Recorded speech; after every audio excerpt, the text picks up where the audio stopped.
오늘 우리에게 주시는 말씀은 열왕기상 3장 1절부터 28절까지의 말씀이고요. 설교의 제목은 지혜를 구하다라는 제목으로 말씀을 나눌 겁니다. 지혜를 구하다.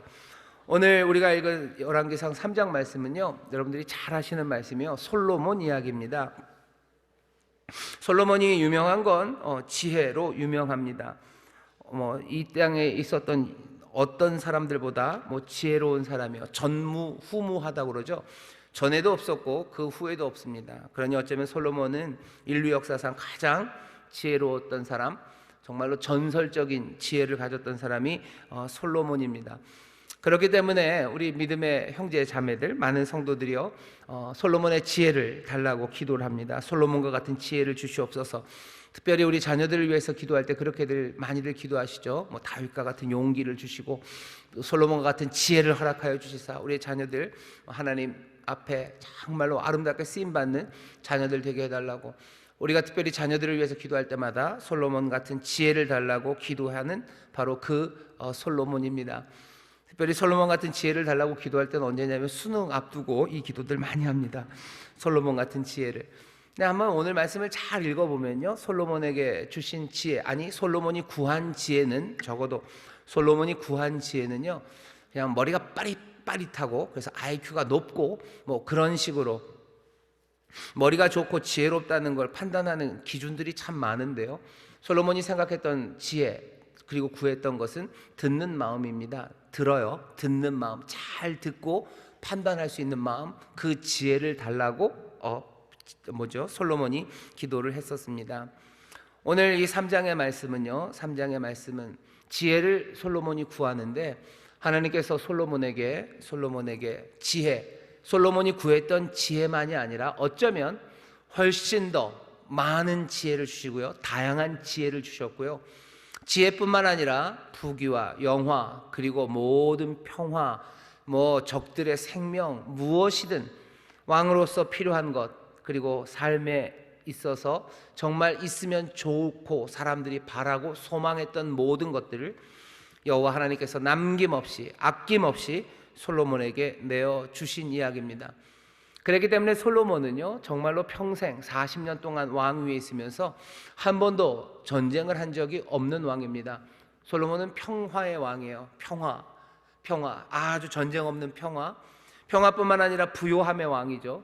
하나님께서 모든 재물을 솔로몬에게, 그리고 솔로몬이 다스리는 이스라엘에 가져다 주셨어요. 사람들이 전쟁하러 오지 않습니다. 진리를 그리고 지혜를 물으러 솔로몬에게로 나오고요, 모든 부귀와 영화, 그리고 잔잔함, 그리고 생각할수록 아름다운 영광이 솔로몬의 시대에 가득했습니다. 그 모든 것들이 어떻게 그렇게 됐을까? 오늘 여기 3장이 다 설명해 주는 거예요.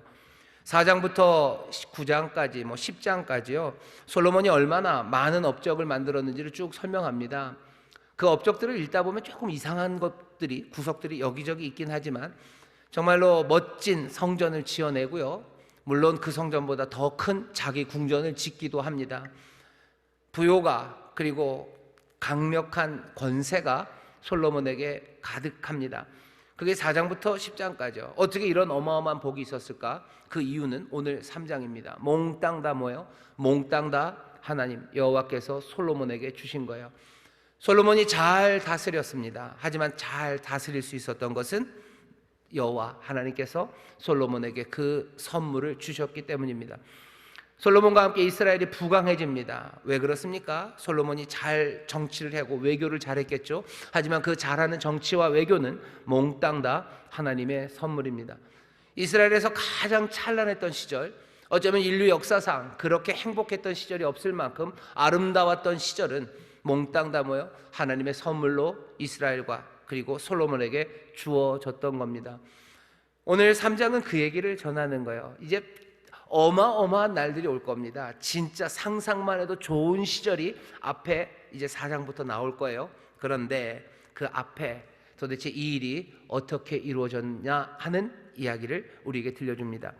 들려주는 말씀을 보시면 처음 시작을 보시죠. 근데 그 엄청난 일을 하나님이 선물로 주셨다고 하시면서도요, 조금 이상한 이야기로 시작합니다. 3장 1절입니다.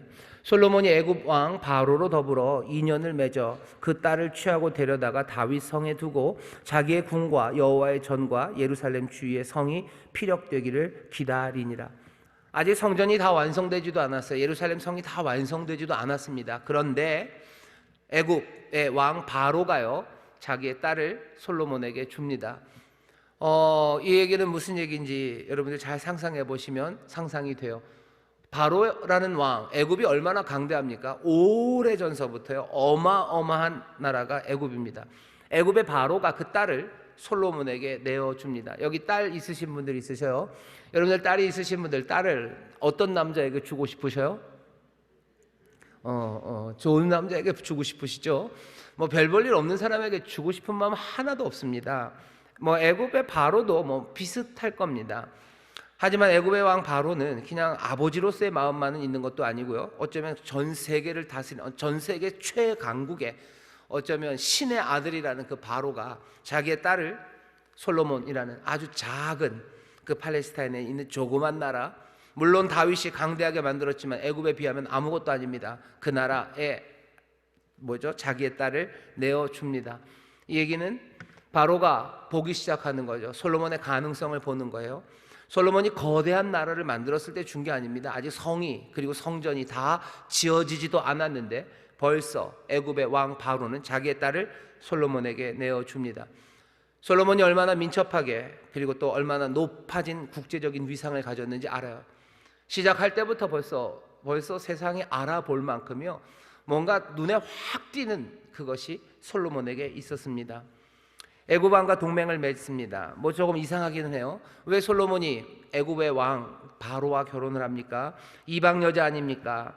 사실은 이방 여자를 데려온 것이 문제가 좀 되기는 합니다. 하지만 적어도 하나님께서 완벽하게 결혼하지 말아라 했던 이방 여인은 가나안 여인이에요. 적어도 애굽 왕 바로의 딸은 이방 여인이긴 하지만 뭐 가나안 여인은 아니죠. 그래도 사실은 약간은 위험합니다. 3장 1절에서는 그것이 위험하다는 이야기는 아직은 하지 않아요. 그냥 뭐만 얘기해요? 이 정도였다는 거죠. 솔로몬이 이 정도였다. 애굽 왕이 자기의 딸을 줄 정도였어요. 상황은 어땠습니까? 그때까지 여호와의 이름을 위하여 전을 아직 건축하지 아니하였으므로 백성들이 산당에서 제사하며, 아직 하나님의 전은 건축되지 않았습니다. 성전이 없어요. 그러니 이스라엘 백성들은 산당에서 제사합니다. 산당에서 여호와를 제사해요. 산당은 뭐냐면은요, 이방 신, 가나안에서 우상을 섬기는 동네마다 있었던 우상 섬기는 장소들이에요. 우상 섬기는 그 장소에서 이스라엘 사람들이 여호와를 섬겼습니다. 왜? 이유는 여호와를 섬기고 여호와께 제사를 드릴 성전이 아직 지어지지 않았기 때문이에요. 성전이 안 지어졌으면 그래도 새로 단을 쌓으면 되는 것 아닙니까? 하나님께서 알려주실 때 그러셨어요. 너희들 가면은 출애굽하는 사람들에게 얘기하셔요. 너희들 단 쌓을 때 무슨 너무 근사하게 쌓으려고 쇠를 가지고 철로 돌을 다듬고 그럴 필요 없다. 하나님 그렇게 얘기하셨어요. 멋진 단 만들 필요 없고 그냥 가져다가 흙으로, 너희들 그냥 가져다 돌 있으면 돌로 그거 위에다가 제사 드리면 된다라고 얘기를 하셨었습니다. 성전을 하나님께서 지어라 하셔서 성전을 지어서 거기서 제사 드리는 일이 없다면, 어쩌면 출애굽 때 모세를 통해서 알려주신 것처럼 내 삶의 자리에서 내가 어디를 가든지 거기서 흙으로 단을 하나 쌓고 거기서 예배하면 돼요.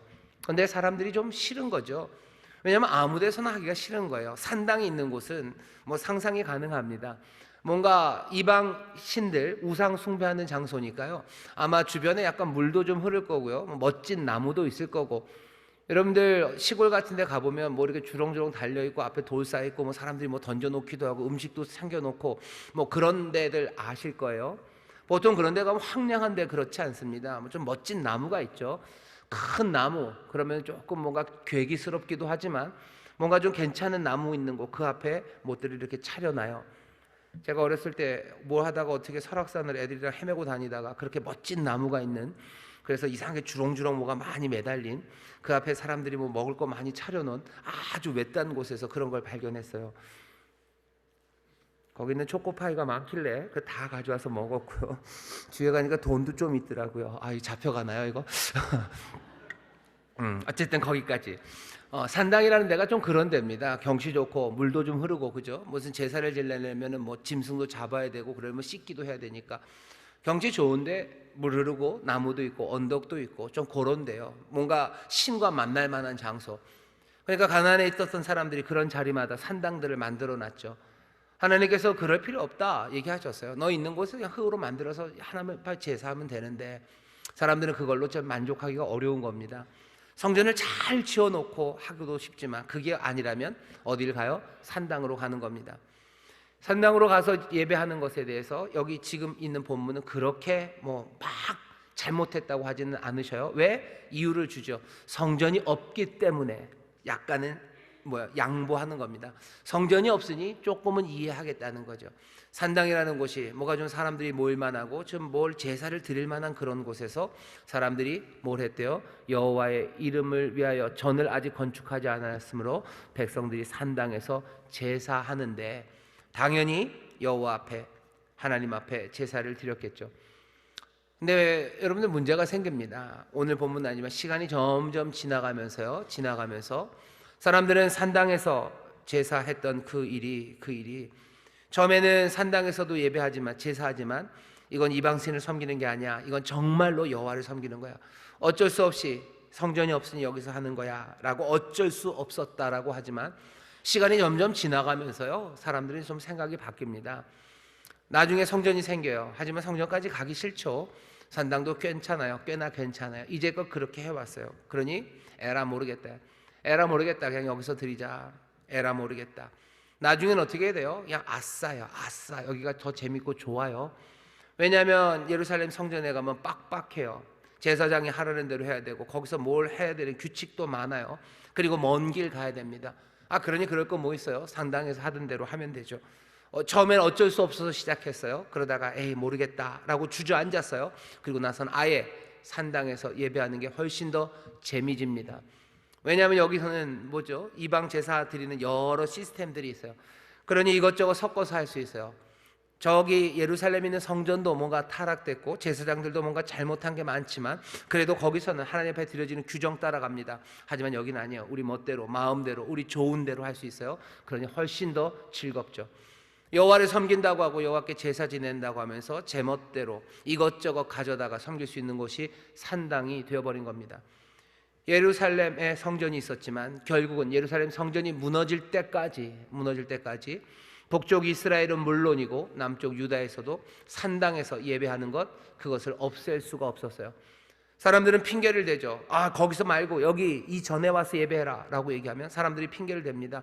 너무 멀어요. 그죠? 너무 멀어요. 우리가 여지껏 이렇게 해왔어요. 우리가 여기서도 여호와를 제대로 섬길 수 있어요 라고 말하면서 산당에서 예배를 합니다.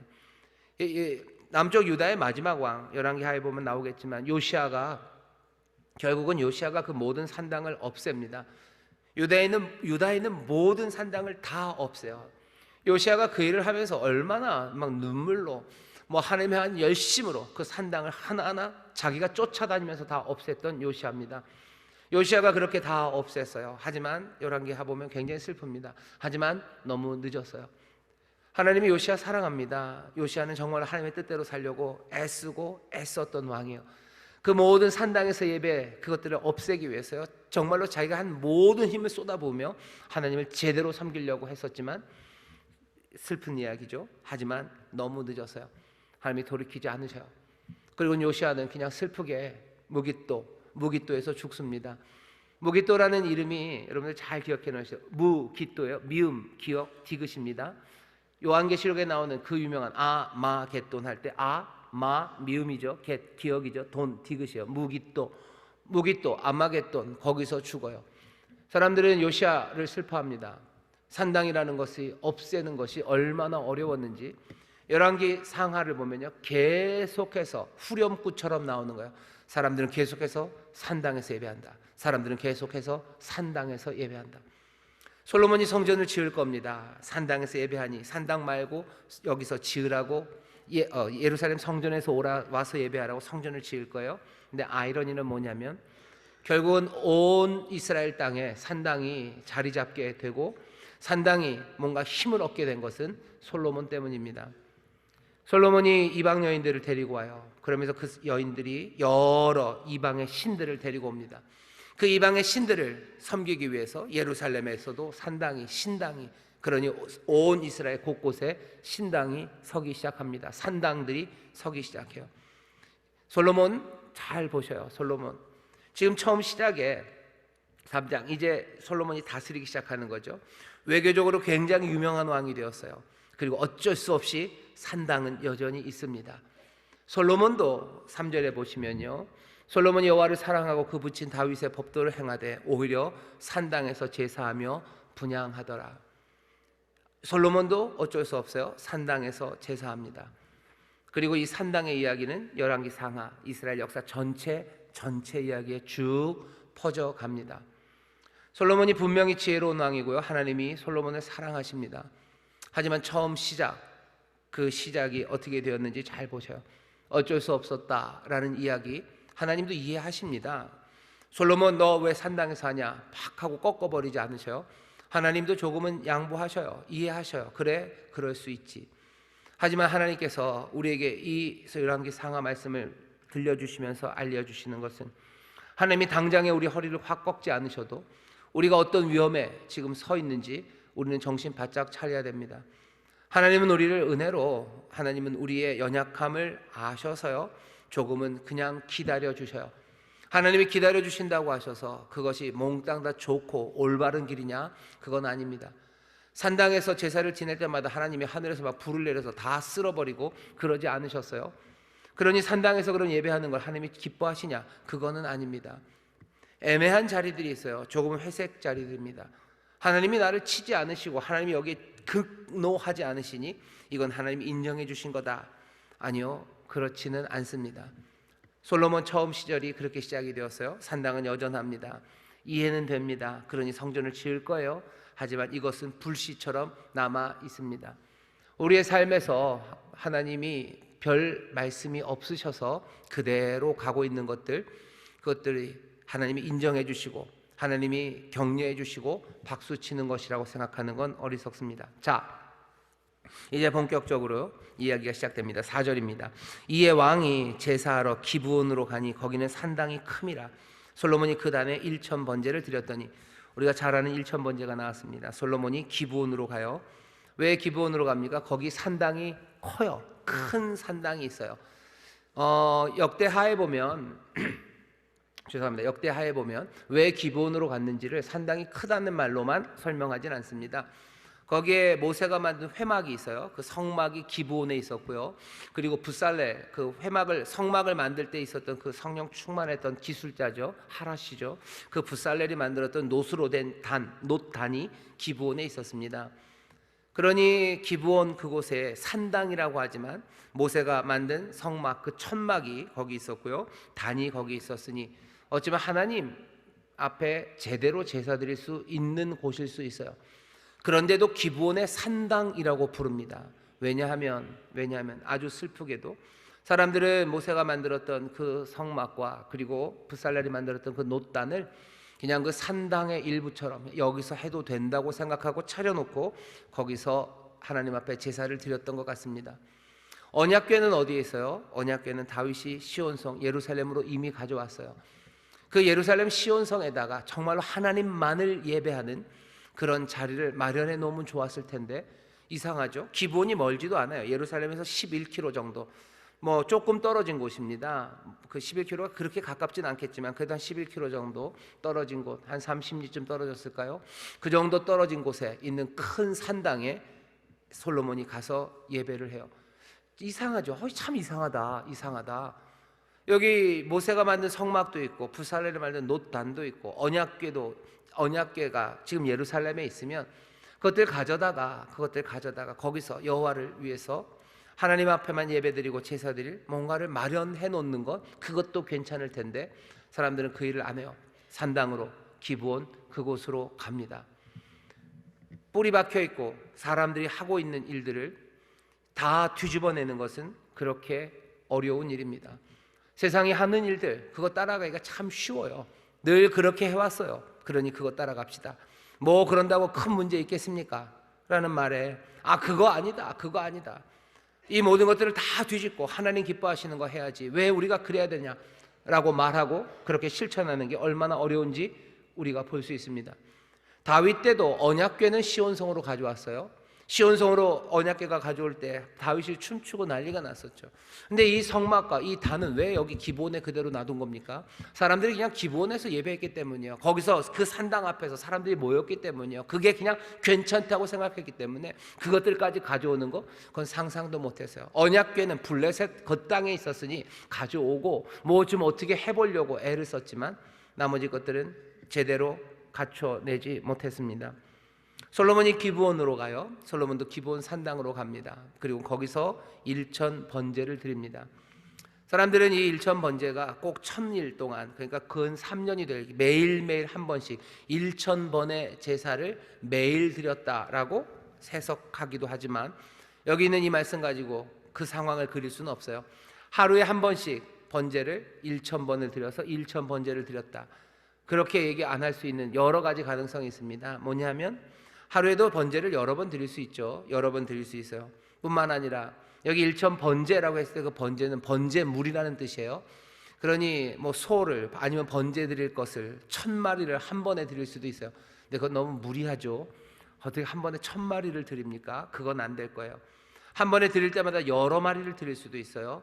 그러니 꼭 하루에 한 마리씩 한 번씩, 그래서 1000일 동안 기브온에서 드렸다, 그거는 아닐 겁니다. 하지만 여기 있는 이 1000번제가 말하는 바는 분명해요. 뭐냐면 솔로몬이 어마어마한 헌신으로요 하나님 앞에 나와서 제사 드리고 하나님을 예배한 것, 그건 분명합니다. 1000번제를 드렸어요. 많은 재물을 가지고 나왔어요. 전심으로 하나님 앞에 나와서 하나님 앞에 의지하며 하나님을 높여드렸습니다. 솔로몬의 치세, 솔로몬이 다스리기 시작하면서 처음 한 일이요, 기브온에 있는 산당으로 가서 1000번제를 하나님 앞에 드리는 겁니다. 솔로몬은 왜 거기 가서 1000번제를 드렸을까요? 도대체 뭐 하며 거기 가서 드린 건가요? 지혜를 구해야 되겠다, 내가 지혜를 얻으려면 이 1000번제를 드려야지, 그 마음으로 갔을까? 그 마음으로 가지 않는 것 같습니다. 왜냐하면 5절에 보시면 기브온에서 밤에 여호와께서 솔로몬의 꿈에 나타나시니라. 하나님이 이르시되 내가 네게 무엇을 주고 너는 구하라. 여호와께서 뭐라 그러셔요? 내가 너한테 뭘 주고 싶다, 이제 구해라 라고 얘기하셔. 그 얘기는 뭐예요? 묻기 전까지는 솔로몬이 구한 건 없습니다. 솔로몬이 지혜를 주시옵소서 하면서 1000번제를 드린 거는 아니에요. 내가 뭔가를 얻기 위해서 1000번제를 드린 건 아닙니다. 솔로몬은 그냥 1000번제를 드려요. 하나님 앞에 제사합니다. 이게 도대체 뭘까 싶은 거예요. 솔로몬은 왜 1000번제를 드렸을까? 하나님 앞에 나와서 엎드리는 거죠. 오늘 이 본문을 쭉 보면요, 액면 그대로 보면 솔로몬은 자기가 작은 사람이라고 생각해요.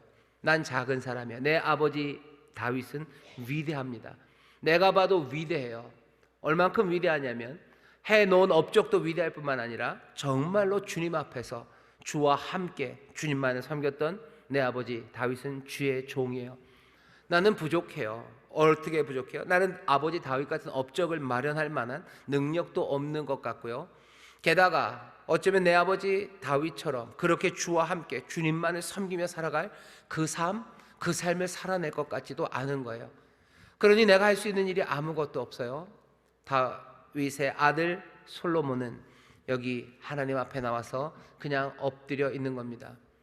내가 마땅히 할 만한 건 아무것도 없어요. 내가 뭘 구해야 될지도 어쩌면 몰라요. 난 그냥 하나님의 은혜 앞에 나올 뿐이에요. 나는 지금 기브온 산당으로 가서 하나님을 제사하며 하나님 앞에 엎드려 있는 겁니다. 구해? 아니요, 구할 마음도 없어요.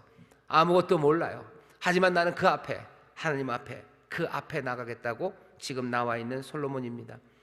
솔로몬이 그렇게 나왔으니 하나님께서 그 1000번제 엄청난 제사를 받으시고요 물으시는 거예요. 내가 네게 무엇을 해줄까? 너는 구해라. 뭐든지 구해라 라고 하시는 것 같아요. 주겠다는 거죠. 구하지 않고 나온 사람이요, 구하는 것 없이 나온 사람이요, 그 사람에게 주겠다고 하십니다. 아무것도 내가 할 수 없다고 천부여 의지 없어서 손들고 옵니다 하며 그 앞에 엎드린 사람이요, 내 모든 삶을 다 주 앞에 내어놓을 수밖에 없음을 고백하며 손들고 나온 사람에게 하나님께서, 여호와 하나님께서 무엇이든지 주시겠다고 지금 밤에 꿈으로 솔로몬에게 나타나신 겁니다. 어떤 사람들은 일천번제를 드리면 하나님께서 응답해 주신다고, 그게 무슨 원리인 것처럼 그렇게들 얘기할 수도 있고 그렇게 얘기하시는 분들도 있어요. 기계적으로, 그죠? 이제 900번 했으니 100번 남았어요. 100번만 하면 내 소원이 이루어질 거예요. 아니, 오늘 말씀을 읽어보시죠. 아주 짧습니다. 4절 5절 넘어가면서 그런 얘기는 없어요. 솔로몬은 뭔가 얻기 위해서 나온 것도 아니고 뭔가를 구하며 나온 것도 아닙니다. 뒤에 숨겨놓은 것도 없어요. 그냥 앞에 나와서 예배하는 겁니다. 솔로몬은 왜 일천번제를 드립니까? 자발적인 헌신이에요. 내가 그냥 하나님 앞에 헌신하고 싶어요. 이거밖에는 내가 할 수 있는 게 없어요. 그러니 나오죠. 하나님은 왜 너는 구하라고 얘기하십니까? 그것도 하나님의 은혜예요. 그리고 여호와 하나님의 자유하심입니다. 일천번제 받으시고 그냥 하나님이 알아서 복을 주실 수도 있고요. 일천번제 받으시고 그래 내가 참 기쁘고 내가 참 기쁘다 하고 가실 수도 있어요. 그리고 가시면 솔로몬이 옷 붙잡습니까? 아니, 그냥 가시면 어떡하냐고. 이거 약속하신 건 주셔야 되는 거 아니냐고. 붙잡을까? 아니요, 붙잡지 않습니다. 솔로몬은 그냥 자발적으로 드렸고, 또 하나님께서는 은혜와 자유하심으로 너는 내게 구하라, 내가 주겠다라고 하나님의 은혜의 선물을 주신 겁니다. 저런, 그러면 우리가 일천번제를 드리고 하나님 앞에 헌신해도 하나님 앞에 아무것도 못 얻습니까?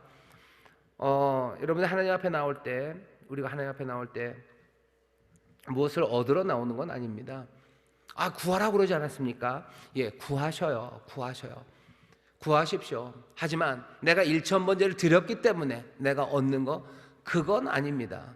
내가 구할 거 구하셔요. 하지만 내가 일천번제를 드렸으니, 아니면 내가 일천번제가 아니라 난 500번제밖에 못 드렸으니 난 조금 구할 수 있어. 아니, 그 생각은 싹 지우셔야 돼요. 구하십시오. 후히 주시는 하나님, 우리 아버지께 구하세요. 하지만 내가 일천번제를 했으니 이제는 내가 받을 자격이 있다고 생각하는 사람들, 그건 아닙니다. 하나님 앞에 내가 자격이 있어서 얻는 것 아니에요. 자격 없는 사람이요, 전부의 의지 없어서 자격 없지만 나를 받으시는 은혜 앞에 나와서 구하는 거지, 내가 자격이 있어서 구하는 건 아닙니다. 내가 이만큼 헌신했으니, 내가 적어도 우리 집안이 교회에 이만큼 헌신하고 왔으니 하나님께서 이제 내게 복을 주셔야 되겠다고, 하나님이 그렇게 우리를 부르시지 않으셔요. 우리 가족은, 우리 집안은 하나님 앞에 감사하며 우리가 할 수 있는 모든 정성을 다하여 충성으로 주를 섬겨요. 우리의 마음이 그렇게, 우리의 사랑이 주를 향해 그렇게 갑니다. 주는 그런 우리를 보시고요, 사랑과 은혜로 우리에게 필요한 것들을 채우시죠. 우리는 알아요. 하나님 은혜가 넘치고 능력 많으신 분이시기에 놀랍게 채우시고 우리에게 가장 선한 것 주실 것을 우리는 믿습니다. 믿음으로 구합니다. 믿음으로 구하는 거지 우리가 자격이 있기 때문에 대가를 얻겠다고 나오는 건 아닙니다. 솔로몬은 그렇게 나왔어요. 일천번제 여러분 하시는 분들 계셔요. 다시 말씀드리게요. 이제 좋습니다. 하루에 한 번씩 해서 1000번 하시든, 아니면 한 번에 1000개 번제물을 드리던 그 모든 것들이 어떤 방식으로 되든지 간에 일천번제는 복된 일입니다. 그리고 하나님 앞에 드리는 정말로 귀한 헌신이에요. 그 헌신 주 앞에 드리는 거 좋아요. 그냥 그러면 그게 내 자유함으로, 내 감사함으로 주께 드리는 거 끝이에요. 내가 일천번제를 드렸으니 이제 정산할 시간입니다 라고 얘기하는 것, 그것만 아니라면 얼마든지 주 앞에 은혜로 드리는 일천번제 감사하고 또 즐겁고 행복한 일입니다. 주께서 은혜로 오셨어요. 그리고는 그 솔로몬에게, 그렇게 예배하는 솔로몬에게 오셔요. 그리고는 묻죠. 뭘 줄까? 원하는 대로 구해라. 그 대답에 솔로몬이 감사를 시작합니다. 6절입니다. 솔로몬이 가로되 주의 종 내 아비 다윗이 성실과 공의와 정직한 마음으로 주와 함께 주의 앞에서 행함으로 주께서 저에게 큰 은혜를 베푸셨고 주께서 또 저를 위하여 이 큰 은혜를 예비하시고 오늘날과 같이 저희 위에 앉을 아들을 저에게 주셨나이다. 솔로몬이 얘기하기 시작해요. 하나님이 내 아버지 다윗에게 은혜를 베푸셔서요. 내 아버지 다윗은 어떤 분이에요? 내 아버지 다윗은 성실과 공의, 정직한 마음으로 주와 함께 주의 앞에서 행했던 그 아버지에게 주께서 은혜를 베푸셨어요.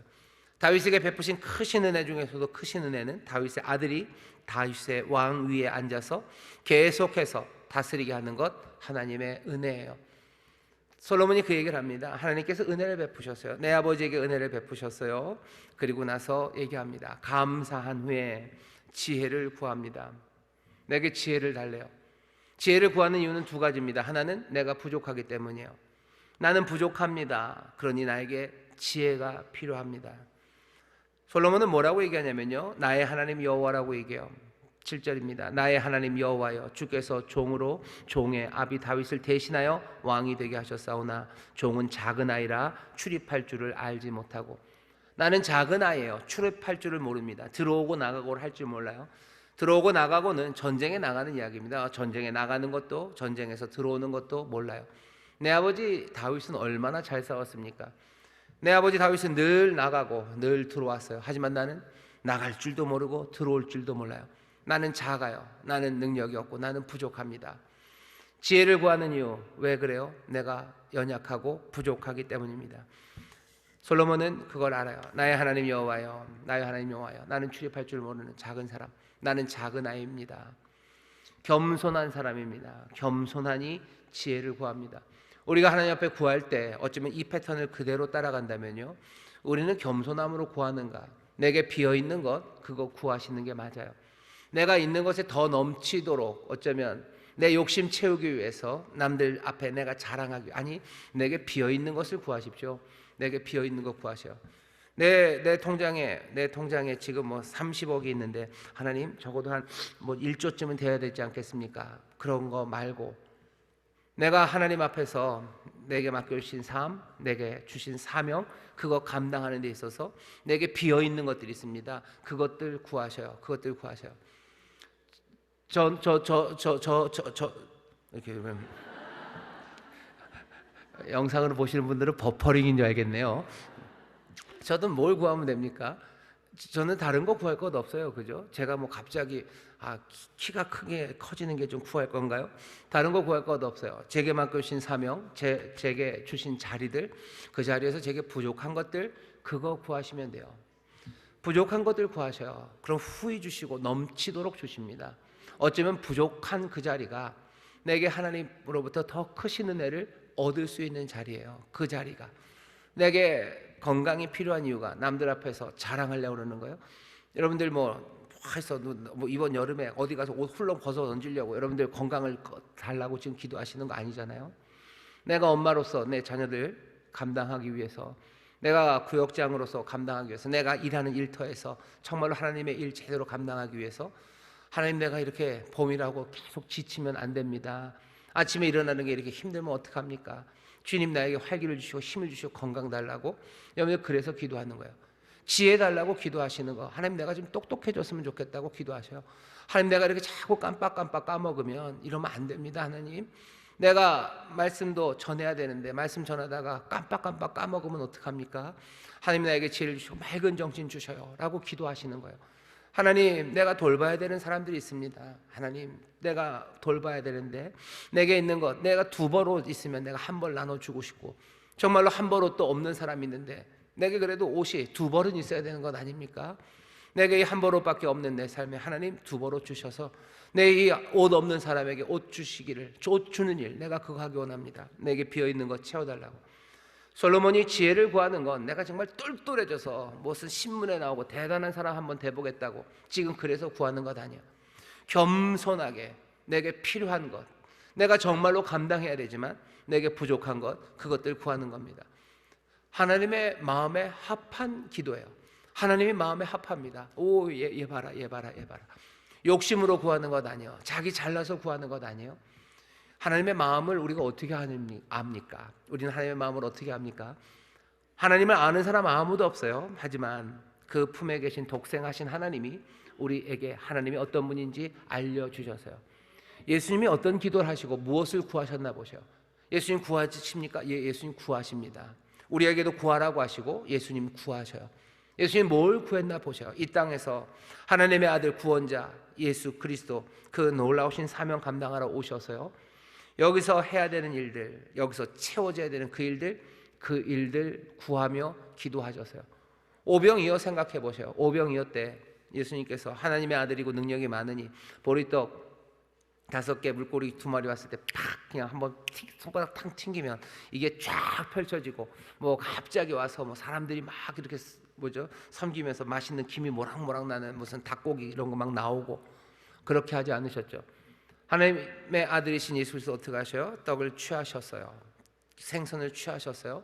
그리고 하늘 향해서 감사하셨어요. 기도하셨어요. 그리고 떼어 나눠주십니다.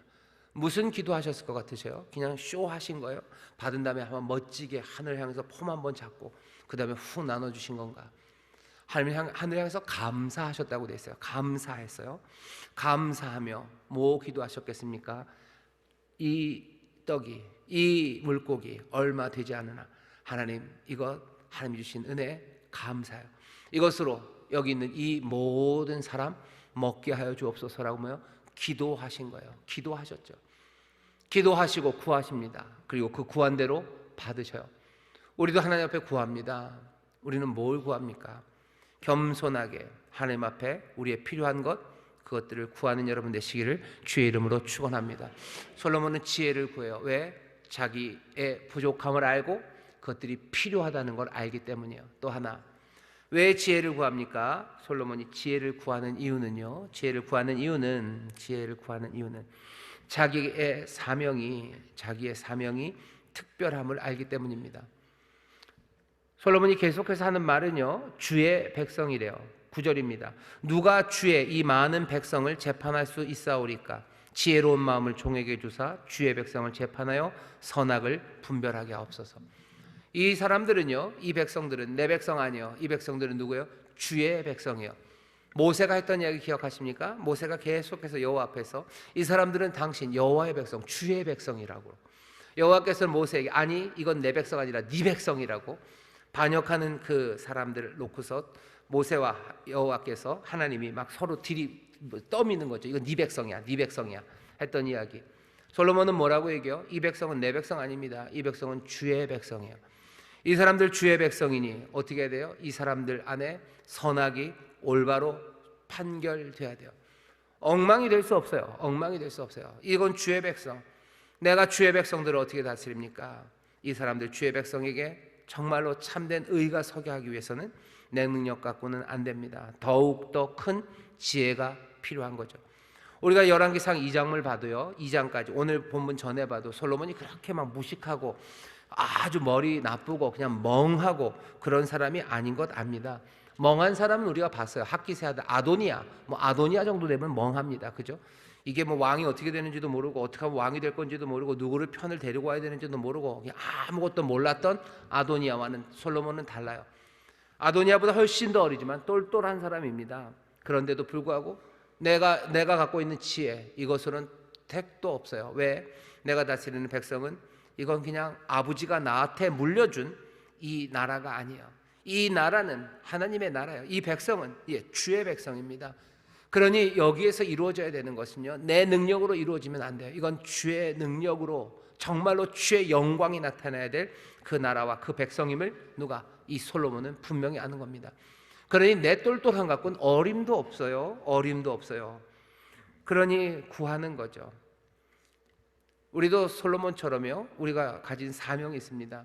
여러분들의 삶, 여러분들이 가진 사명, 제가 가진 사명, 이건 우리의 것 아닙니다. 이건 하나님의 뜻이에요. 내 삶이 내 것입니까? 아니요, 하나님의 삶이에요. 하나님의 생명이에요. 내 뜻대로 삽니까? 아니요, 주님 뜻대로 삽니다. 내가 지금 살아가는 건 하나님의 은혜입니다. 우리가 함께 살아가는 건 하나님의 은혜의 결과예요. 하나님의 은혜의 결과라는 건 예수 그리스도를 통해서 보여주신 그 긍휼과 자비의 결과예요. 그 희생과 피 흘림의 대가예요. 그것으로 우리의 삶이 만들어진 거예요. 여러분들 조심조심 사셔야 돼요. 여러분들의 삶에 대해서, 우리의 삶에 대해서 간절하셔야 돼요. 이건 그냥 내가 내 인생이니까 까짓 거 살다가 안 될 것 같으면 내가 그만하면 되지. 내가 그냥 그만 스위치 눌러버리면 되지. 그냥 엉망으로 살아도 할 수 없지. 아니, 엉망으로 살 수 없는 삶입니다. 내가 엄마, 우리 집안에서 내가 엄마로 살아가는 게 어쩌다 내가 그냥 엄마가 된 거예요? 그냥 그날 밤에 그냥 그 양반이랑 술을 먹는 바람에 내가 엄마가 된 거예요? 아니요.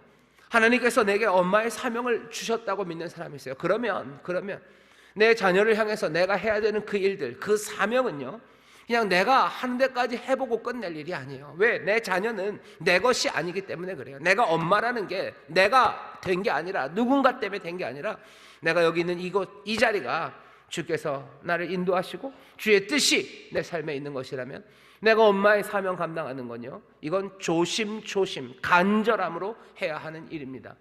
간절함으로 해야 돼요. 그러니 지혜를 구하는 거예요. 그러니 지혜를 구하고 하나님 앞에 매달리는 거죠.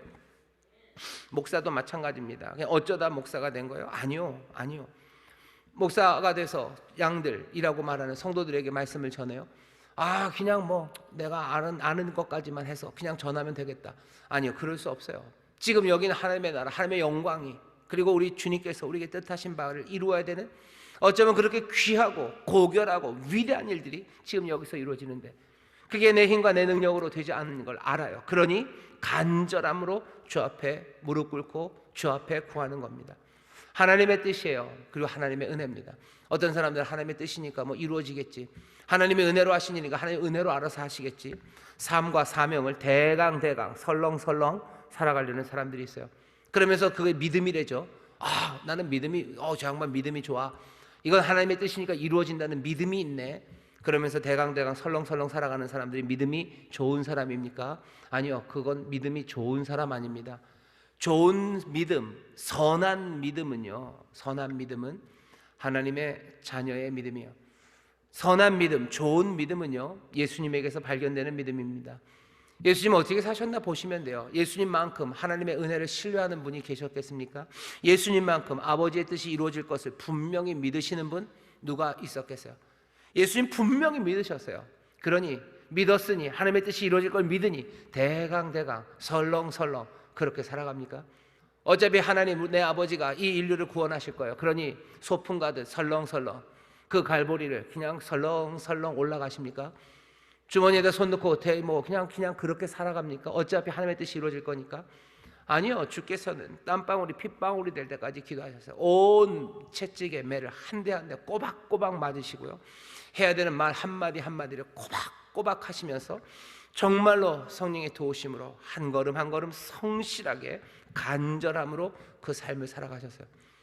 믿음이 좋은 사람은 설렁설렁 사는 사람입니까? 아니요, 믿음이 좋은 사람은 오히려 이것이 하나님의 뜻이고 이것이 하나님의 은혜이기에 더욱더 간절함으로 살아갑니다. 믿음의 주, 온전케 하시는 이신 예수를 바라보셔요. 우리가 하나님 앞에 간절히 구할 게 많습니다. 하나님이 다 알아서 해주실 거니 기도할 일이 뭐가 있습니까? 어떤 사람들은 그래요. 믿음이 없나 봐, 뭘 구해, 하나님이 다 알아서 해주실 텐데. 예수님 구하셨어요. 하나님의 뜻이 이루어지고 은혜로 도우실 것을 믿어요. 내가 맡은 삶과 내가 사명, 이것 감당하는 게 얼마나 중요한지를 알아요. 그러니 믿음으로 간절하게 구하는 겁니다. 믿음으로 간절하게 구하는 거예요. 지혜를 구하셔요. 내 삶에 정말로 선한 것들을 성령 안에서 헤아려서요, 그것들을 구하고 또 구하십시오. 알아서 해주시겠지, 그게 믿음이 좋은 사람이라고 누군가는 얘기하겠지만 알아서 해주시겠지라고 하면서 설렁설렁 가진 않으셔요. 예수님 생각하시면 돼요. 그러면 예수님은 뭡니까? 예수님은 두려움 없으셨어요. 두려움 없고 염려하지 않습니다. 아버지의 뜻이 이루어질 걸 믿습니다. 그리고는 어떻게 해요? 간절함으로 가는 거지. 두려움과 염려는 없어요. 하지만 간절함으로 갑니다. 내가 구역장 사명 감당하는 데 있어서 두려워하지 마세요. 주를 신뢰하니 두려워하지 마세요. 염려하지 마세요. 하지만 내가 그 사명 감당하기 위해서 나는 간절함으로 주께 필요한 것들을 구하며 한 걸음 한 걸음 가는 거예요. 사람들은 이것들을 섞어 놓기 시작하고 자기 편한 대로 가는 거예요. 구하지도 않고 그리고 설렁설렁 가는 거예요. 그러면서 내가 믿음으로 하나님께서 나에게 주신 삶을 감당하고 있다고 그렇게 살아갑니다. 구역장의 사명만 그렇습니까? 아니요, 내 일터에서도 마찬가지예요. 내 일터에서도 일하고 거기서도 선하고 의로운 일 행하는데 두려워하지 마세요. 염려하지 마세요.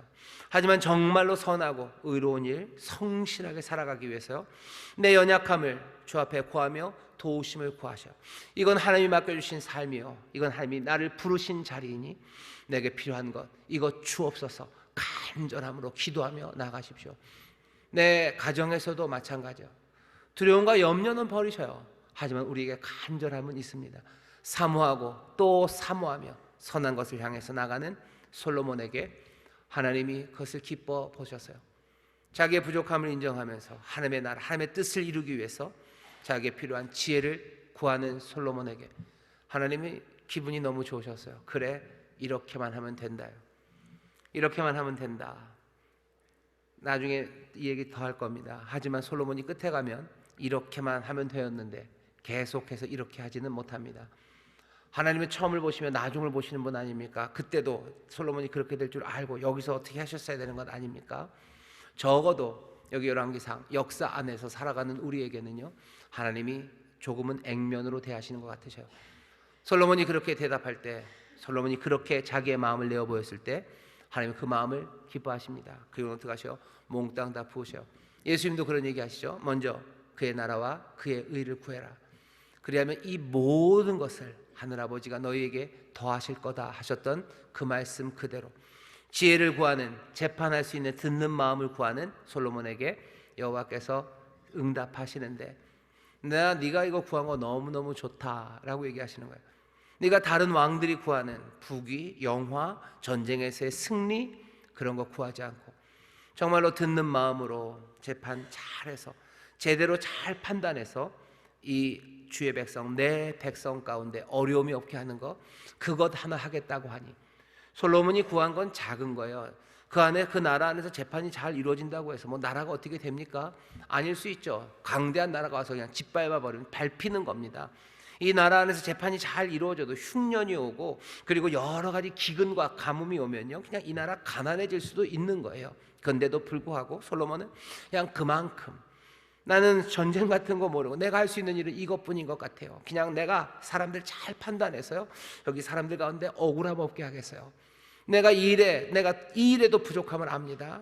주님 나를 도와주옵소서라는 겸손한 요구에 하나님께서는 모든 것들을 더하시는 거예요. 다른 사람들이 이런저런 거 구했을 텐데 넌 그런 거 구하지 않고 요만큼을 구하네. 나 이거 너 너무 좋아서 네가 구하지 않은 것까지 내가 다 주겠다고. 우리의 생각하는 것이나 구하는 것에 더 넘치도록 능하게 하시는 하나님의 능력이에요. 그리고 또 하나님의 은혜입니다. 그것으로 솔로몬에게 부어주시기 시작하셔. 오늘 말씀이 거기서 끝나는 게 아니라 정말로 지혜를 주셨는지 잘 아는 그 재판이죠. 아이를 나누라는 그 재판의 이야기를 뒤에다 덧붙입니다. 왜 갖다 덧붙여요? 솔로몬이 정말로 하나님이 주신 지혜가 그 안에서 역사한다. 28절 보면 온 이스라엘의 왕이 심리하여 판결함을 듣고 왕을 두려워하였으니 이는 하나님의 지혜가 저희 속에 있어 판결함을 봄이더라. 사람들이 이제 알아요. 하나님의 지혜가 솔로몬에게 있어요. 지혜가 있다는 건 또 동시에 뭡니까? 하나님이 약속하신 모든 것들이 이제 솔로몬에게 함께할 것을 사람들은 기대할 수 있어요. 4장서부터 펼쳐집니다. 하나님께서 어떻게 영화와 그 부귀와 그리고 그 풍성한 복을 솔로몬에게 주시는지 4장서부터 쭉 펼쳐져 갑니다. 오늘 우리가 읽은 3장의 말씀, 설교의 제목은 지혜를 구하다입니다. 여러분들 구하십시오. 주님이 우리에게 계셔. 구하라 계셔. 옆에 있는 분들에게 계십시오. 구하십시오. 여러분들 지혜를 구하십시오. 야고보서 보면 누구든지 지혜가 부족하면 어떻게 후히 주시고 꾸짖지 하시는 하나님께 구해라. 그러면 주신다 그러셔요. 지혜를 구하십시오. 지혜를 구하는데 솔로몬이 왜 지혜를 구했는지 생각하며 지혜를 구하라는 말씀을 들으셔요. 겸손하게 내게 맡겨주신 사명의 자리, 내 삶의 자리에서 내 부족한 것, 그것들을 온전히 간절히 이루기 위해서 채워져야 될 것들에 대해서 구하셔요. 그거 구하십시오. 간절함으로 구하셔요. 그러면 그의 나라와 그의 의를 위하여 구하는 여러분들의 기도에 하나님이 채우실 줄 믿습니다. 내 삶을 잘 돌아보셔요. 솔로몬은 자기가 왕이라는 걸 알아요. 위대한 아버지 다윗 왕의 아들로서 내가 주의 백성을 다스리는 데 있어서 내게 필요한 것, 내가 정말로 간절히 구해야 될 것, 그것이 무엇인지 솔로몬은 알았습니다. 그냥 주시옵소서만 하기는 조금 너무 아니랍니다. 여러분들의 삶을 잘 보셔요. 여러분들의 가정을 잘 보셔요. 내 가정에 필요한 게 뭔지 잘 보셔요. 우리 가정에 비어있는 게 뭔지 잘 보셔요. 정말로 내 가정에 하나님의 뜻이 이루어지기 위해서, 우리에게 맡겨진 사명 감당하기 위해서 내 가정에 필요한 것, 그것 위해서 기도하십시오. 용기가 필요한 사람들이 있어요. 하나님, 용기를 달라고 기도하셔. 용기가 있어야 됩니다.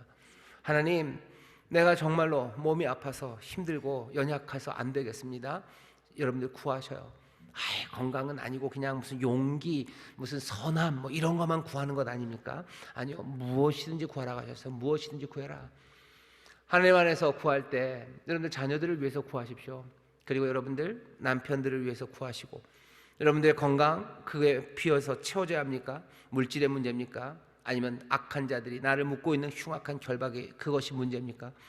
문제가 되는 것, 그것, 비어있는 그것, 겸손함으로 정말로 나에게 맡기신 삶, 하나님의 선하심이 우리의 삶에 나타나기 위해서 필요한 것, 그것을 위해서 간절히 구할 때, 정성을 다해서 구할 때, 마음을 다해 하나님 앞에 무릎 꿇을 때 주께서 우리를 채워 주실 줄 믿습니다. 후히 주실 줄 믿습니다. 기도하겠습니다. 하나님 감사합니다. 성령님, 우리가 우리를 헤아리기를 원하는데 특별히 5월 가정의 달입니다. 우리 가정에 비어있는 것, 아버지는 그것이 무엇인지, 정말로 우리의 가정이 주님이 다스리시고 또 주의 영광을 위하여 쓰임받는 가정, 그렇게 우리를 부르셨는데 정말로 부족한 것이 무엇인지 우리가 겸손하게 깨달아 하나님 앞에 간절히 구할 때 또 하나님 기뻐하시며 채우실 줄 믿사오니, 주여 이 한 달 정말 우리 가정에 필요한 것들 함께 구하며 응답받는 기적의 한 달이 되게 하여 주옵소서. 감사드리며 예수님 이름으로 기도하옵나이다. 아멘.